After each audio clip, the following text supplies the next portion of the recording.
Hey everyone, I'm glad you're here. That means you want some extra credit.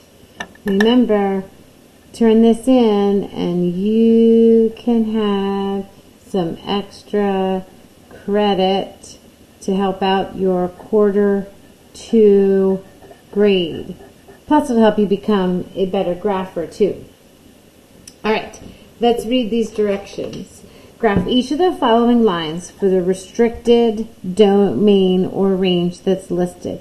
So these restrictions are going to represent our limits or our boundaries for where we're going to be graphing.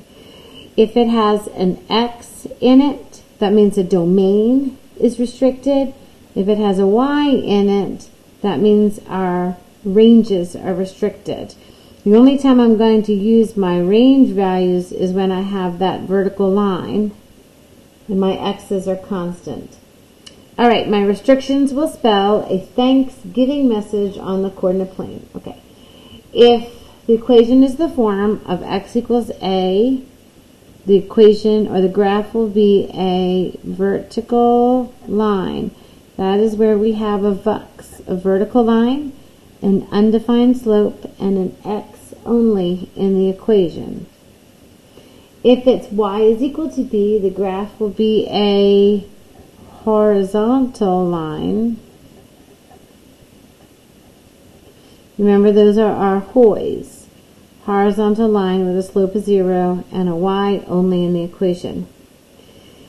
If the equation is in the form Y is equal to mx plus b, remember that is our slope intercept form. We're going to substitute the minimum and the maximum domain or range values into the equation. I'm going to solve for my two xy ordered pairs that are solutions. And then I'm going to use a straight edge to connect to my minimum maximum solutions. Alright, let's see what this looks like. For x is equal to 9, and I'm going to zoom out a little bit so that you can see my graph at the same time. For x is equal to 9, for y is equal to, or y is between 3 and 7, the graph is going to look like this. I'm going to have an xy ordered pair of -9, +3, and -9, +7. Here's my lowest y and here's my highest y. So when I go to my graph, I'm going to go to +9 or at -9. 1, 2, 3, 4, 5, 6, 7, 8, 9. 1, 2, 3. And then over -9, up 4, 5, 6, 7. And then I'll connect those dots for my first line. Alright, for my second line, it tells me that my equation is y is equal to the opposite of x plus 12 from x is 7 to 9. So that means my first ordered pair has an input of 7. My second ordered pair has an input of 9, and it's my job to solve for the output. So I'm going to go ahead and get my calculator. I'm going to turn it on, go to my home screen, and I'm going to say, okay, the opposite of my input value plus 12 is equal to 5. So my y value here is a 5. Then I'm going to look here and say, okay, the opposite of my input value of 9 plus 12 is equal to 3. Those two ordered pairs are the start and stop of my next line to draw. Over 7, 1, 2, 3, 4, 5, 6, 7, up +5. 1, 2, 3, 4, 5. Over 9, 8, 9, up 1, 2, 3. So here's the next part of my secret message.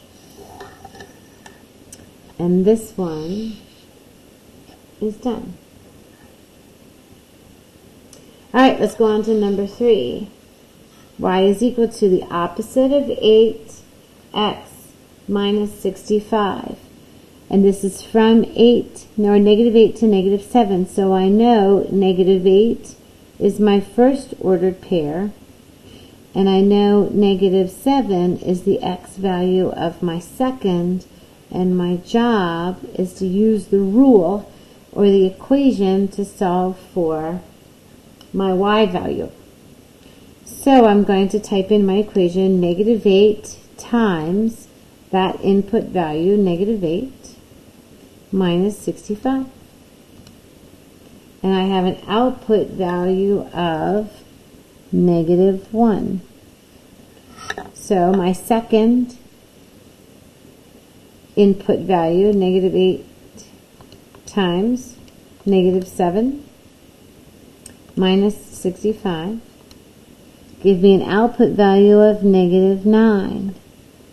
So I'm going to go to my graph, and I'm going to go over negative 8, 1, 2, 3, 4, 5, 6, 7, 8, and down 1. And then I'm going to go over negative 7, 1, 2, 3, 4, 5, 6, 7, and down 9. 1, 2, 3, 4, 5, 6, 7, 8, 9. I'll get my straight edge and connect those 2 points. Alright, this one's kind of tricky. So it says y is equal to, if I see y is equal to, I know that is a HOI. It's a horizontal line, a slope of 0, and only a y in the equation. So I know this is a horizontal line. So I have to look at my range and know that from negative 9 and negative 7, I'm going to be drawing a horizontal line at 7. That's my rule. So I'll go over negative 9 on my graph. 1, 2, 3, 4, 5, 6, 7, 8, 9, up 7. 1, 2, 3, 4, 5, 6, 7. Oh, I've been here before. And I'm going to go over to negative 7. 1, 2, 3, 4, 5, 6, 7, and up 7. Which means I'm going to connect those 2 dots. I have the same equation now for the next set of input values. Negative 3, 7, remember that's my rule, and negative 1, 7. Over to negative 3, 1, 2, 3, up to 7, negative 1, 7, and I'm going to connect those 2 dots. Here's my input, 4 and 6. My rule is my output is equal to 7. So I go to my graph, and I'm at positive 1, 2, 3, 4. 1, 2, 3, 4, 5, 6, 7, over to 6. And I want to get my straight edge. Make sure I do a good job with that. And then the same thing from 7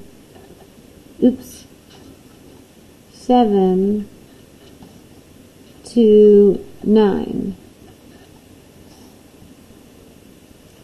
1, 2, 3, 4, 5, 6, 7. 1, 2, 4, 5, 6, 7, and 9.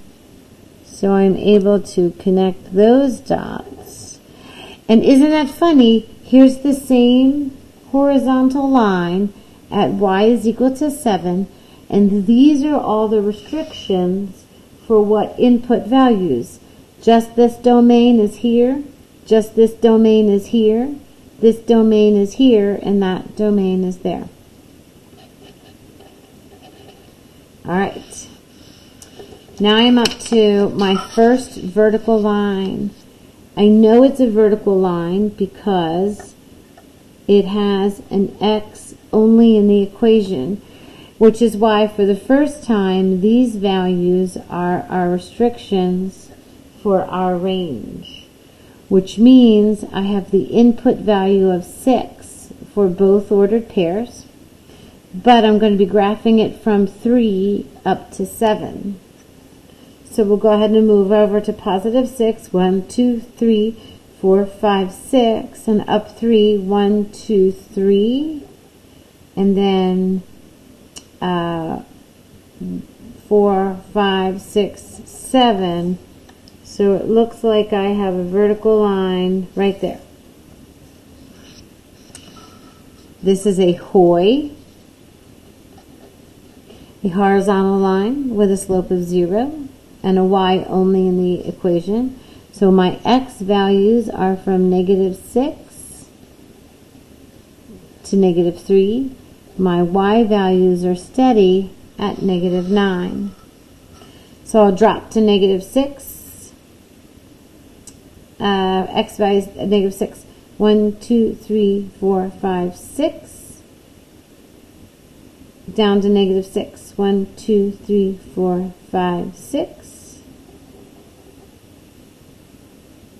Ooh, 9. 1, 2, 3, 4, 5, 6, 7, 8, 9. That looks better. To negative 3. 1, 2, 3. Down 1, 2, 3, 4, 5, 7, 8, 9. So we're not going to worry about this point right now. That was my mistake. Alright, now I have x is equal to 4. That's going to be a vux, which means it's a vertical line, which means my x's are constant.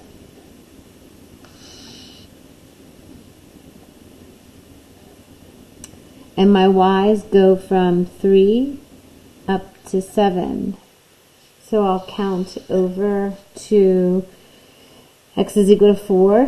1, 2, 3, 4, and up 1, 2, 3. And then my second point, 1, 2, 3, 4, 1, 2, 3, 4, 5, 6, 7, which means I connect these lines. Alright, so this one's a little tricky because it has a fraction in it, but don't worry because you have your calculator. So my first ordered pair is negative 10, and then my second ordered pair starts with a negative 6. And then here I have my fractions. So I'm going to go to my calculator, and I'm going to say 1/4, 1 divided by 4, times my input value, which is negative 10, and then plus 1 divided by 2. That gives me an output value of negative 2. Next up, for this equation, I have 1 divided by 4 times my input, and my input is going to be negative 6 plus 1/2, and that's going to give me an output of negative 1. So we'll go ahead and say over negative 10 down 2. 1, 2, 3, 4, 5, 6, 7, 8, 9, 10 down 2. And then over 6. 1, 2, 3, 4, 5, 6 down 1. And I have that line there. It's a positive slope of 1/4. Alright, some more horizontal lines, and these are all at y is equal to 5. So I can know that my horizontal line is going to be at 1, 2, 3, 4, 5 up here. My first one starts at negative 9 and goes to negative 8. 1, 2, 3, 4, 5, 6, 7, 8, 9. 1, 2, 3, 4, 5. Here is my first horizontal line. The next one at y is equal to 5 is from negative 6 to negative 4. 1, 2, 3, 4, 5, 6. 1, 2, 3, 4, 5. To negative 4. So we'll bring the straight edge in, make that a little bit of a better line, and then we'll draw this. And then all the way out to positive 7 to positive 9. 1, 2, 3, 4, 5, 6, 7. Up 1, 2, 3, 4, 5, 8, 9. All right. So that's the whole first page. What you have to do on the back is the same thing as everything else. Here you have for number 10, you have a vux. Here is a vux. Here is a hoy. And the hoys and the vuxes are supposed to be easier, but sometimes they're harder because they're easy to get confused. And we put a couple of the restrictions in together. For remember an equation like 11, you want to have 1 as an input, and then you use this rule to figure out what your output is. You have 2 as an input, use the rule to figure out what the output is, and then connect the lines. All right, come see me if you need more help, but this should get you off to a good start. So remember, I need a full Thanksgiving message for you to get your extra credit. Good luck.